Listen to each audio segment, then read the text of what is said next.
Hey folks, it's Nate. It's time I got back to the drawing board, and today, as promised, although a little late, I'm going to talk about Fables, a comic from the late, great DC Vertigo line.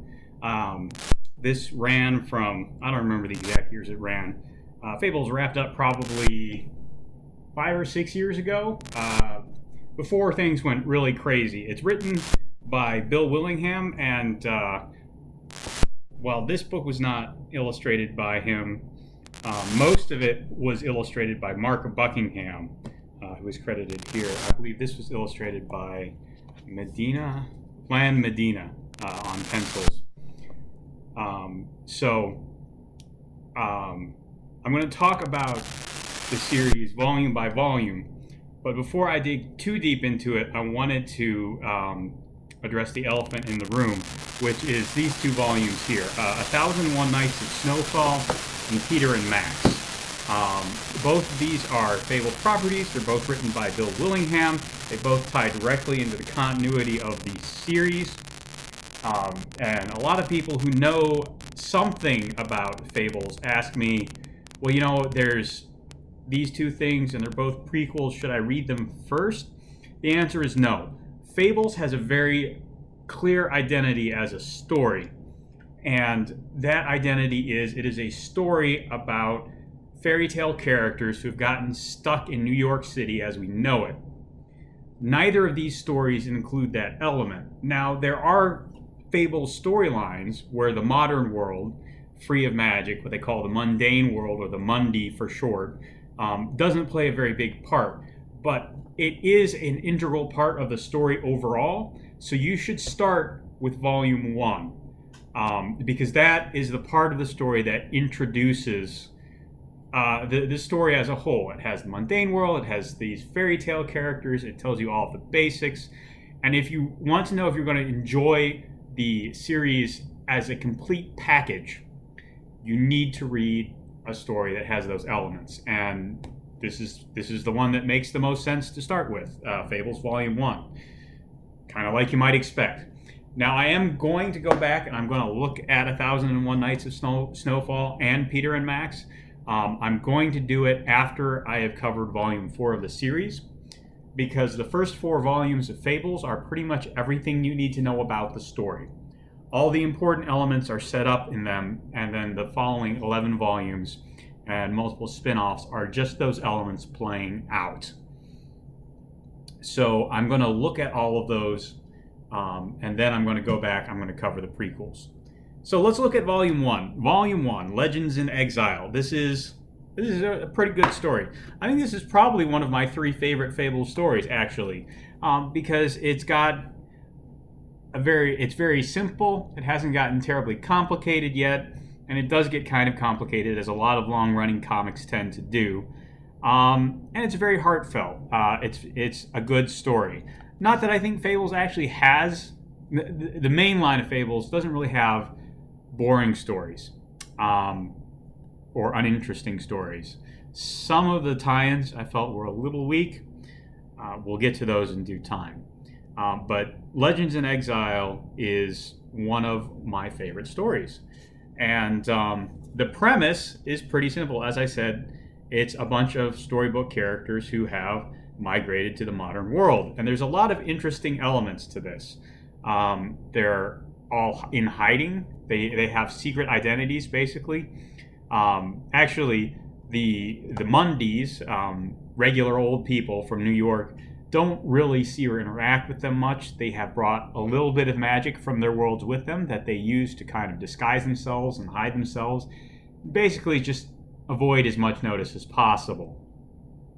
So, but they do have to go out in the Mundi. They have to get all the supplies from there, stuff like that. Talking animals and stuff like that, they all have to lay low. That kind of thing. So, what is this story actually about? Well, it is about the disappearance of Rose Red. Now, Rose Red is a fairy tale character who is actually the sister of Snow White. And in early versions of the Snow White fable, she has a sister. There are actually a couple of stories about Snow White or a character named Snow White. One of the rules in Bill Willingham's world building is if stories are sufficiently ambiguous about a character, and you could connect two characters, they are the same character. So if there's a witch in a European fairy tale, it's always the same witch. Her name is Frau Tottenkinder, and she actually lives with the other fables in New York. And she ties through all the other fairy tales. She gave Jack his magic beans. She cursed the beast to turn into a beast until he won the love of a woman, and so on and so forth. By the same token, Jack Horner, little Jack Horner sat in the corner eating his... That Jack Horner is also the Jack of Jack and the Beanstalk, and the Jack who jumped over the candlestick, and Jack the Jack-o'-lantern. So all of these stories are kind of tied together that way. And they've come from their magical fairy tale worlds to the mundane world. So there's kind of a multiverse element, not that it matters much in the first couple of volumes. So they've been here for a while. They're trying to lay low, and they have kind of a small government of their community, which they call Fabletown. And the story revolves around Rose Red, who you see right here, partying it up. She's become kind of a wild child, and she goes missing. And when that's reported to the sheriff, Big B Wolf, B stands for bad, Big B reports it to the assistant mayor, who is Snow White. And they investigate and they try and find out what happened to her. It's a pretty straightforward, simple story. They find out that Rose Red may have gotten a loan from Bluebeard, a character who is famous in his story for marrying women and then murdering them on their wedding night, because he was, I think he was slighted for some reason. Details are a little fuzzy. They don't actually completely retell most of these characters' stories in Fables. So it is interesting to go out and do some research on some of his more obscure picks. Anyways, before getting engaged to Bluebeard, she was dating Jack Horner, and Jack is kind of a scoundrel and a cad. He and Big B the sheriff have a history of not getting along because Jack is always skirting the law and Big B is always trying to catch him do it. But they find all of this blood scattered over Jack and Rose's apartment, and Big B can smell it, and he can tell, well, it belongs to Rose. But he finds, like these holes on the refrigerator, this lock, a bunch of other stuff, and he has some ideas. Later on, chapter 2, we see Big B going about his work. Flycatcher, aka Ambrose, the Frog Prince, except he's, of course, not a frog anymore. Here we have one of the three little pigs. Came up from the farm in upstate New York, where most of the talking animal fables live. So there's a lot of setup. Here they are investigating Bluebeard. I believe this is Frau Tottenkinder right there. So, yes, some flashbacks. Another character will be important, although later. Now I lost the page. There he is. This blonde kid is Little Boy Blue, and as you can see, he maintains his colors even in the Monday. Now, one thing you're probably wondering is how the big bad wolf can look like a human. The answer is they Malinized him. They gave him lycanthropy, and so he can kind of shift back and forth, as you see here.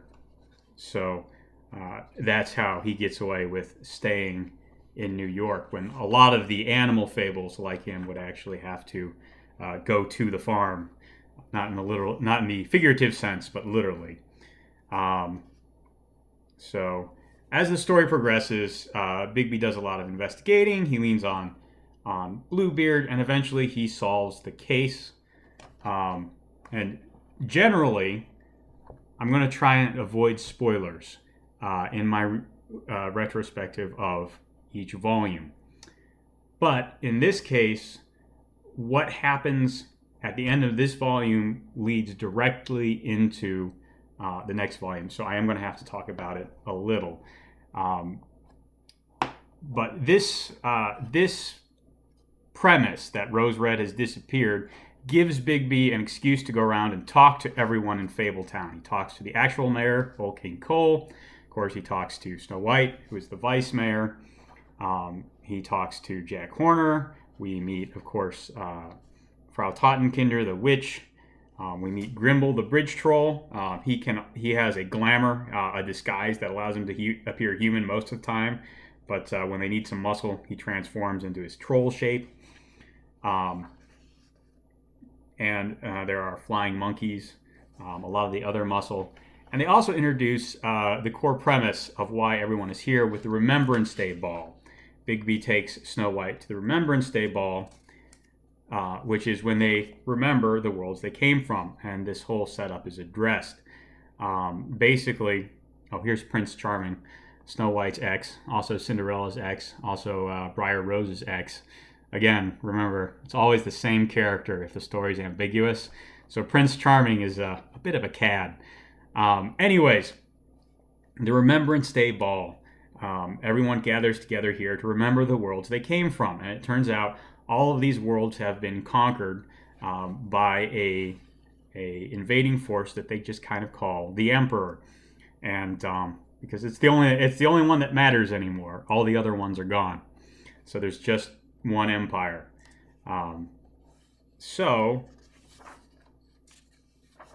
There's a few pages here as they go through their ceremony remembering it, and we kind of get all that backstory.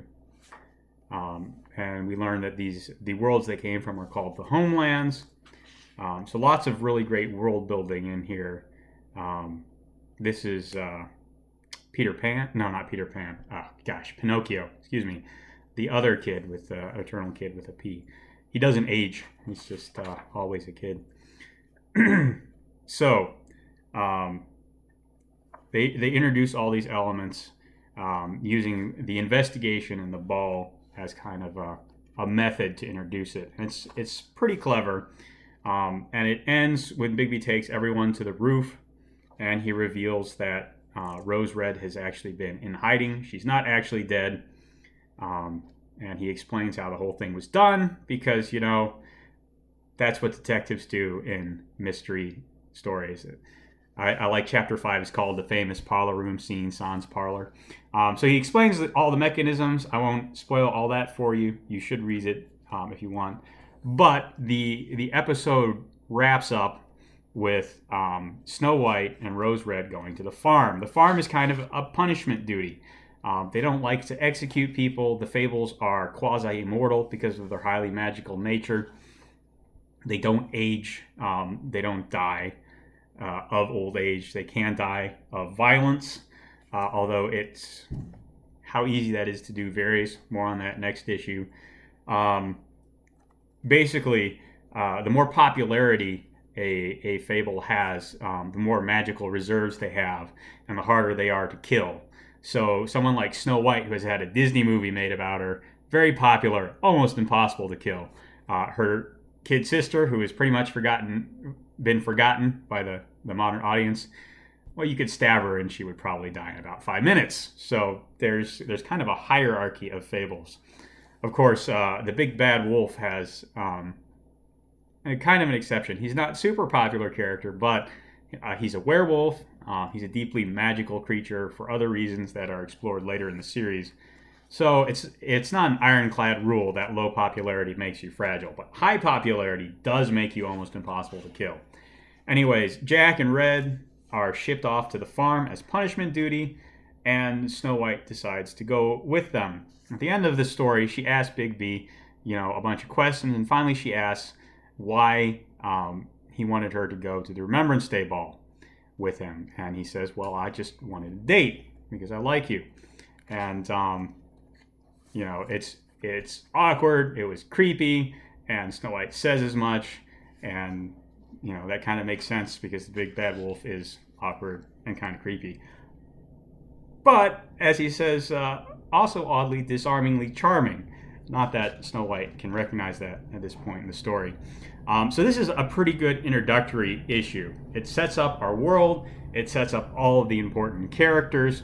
It shows us some of the difficulties they have staying hidden in the mundane world. It tells us about their history in the magical worlds, the homelands they come from, and some of the hurdles they'll have to overcome, like the Emperor and his conquering empire. No one's sure if he's going to come to the Mundi world. No one's sure, if he even cares that they're still there. But they all want to go home.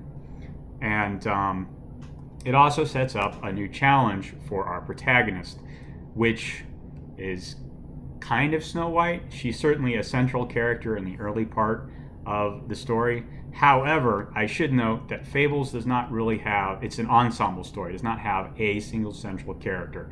Rather, it focuses on characters for certain story arcs, each of which is, by and large, one volume is one story arc. Sometimes there will be large single issues that focus more heavily on a specific character, kind of like an annual. And we'll cover those more later. But generally, Snow White, Bigby Wolf, or one of the really close hangers-on like Rose Red is going to be the center of any given Fable story arc. And there are spin-offs. Like I said, they focus on other characters. There are two Cinderella side stories. There's Fairest, which was a spin-off that just focused on female Fables and what they were doing. There was a Jack of Fables, which focused on Jack Horner. I think that was probably the weakest part of the franchise. But by and large, Snow White, Rose Red, Bigby Wolf, these are the central characters in Fables lore. So if you read this book and you don't like any of those characters, it may not be the series for you.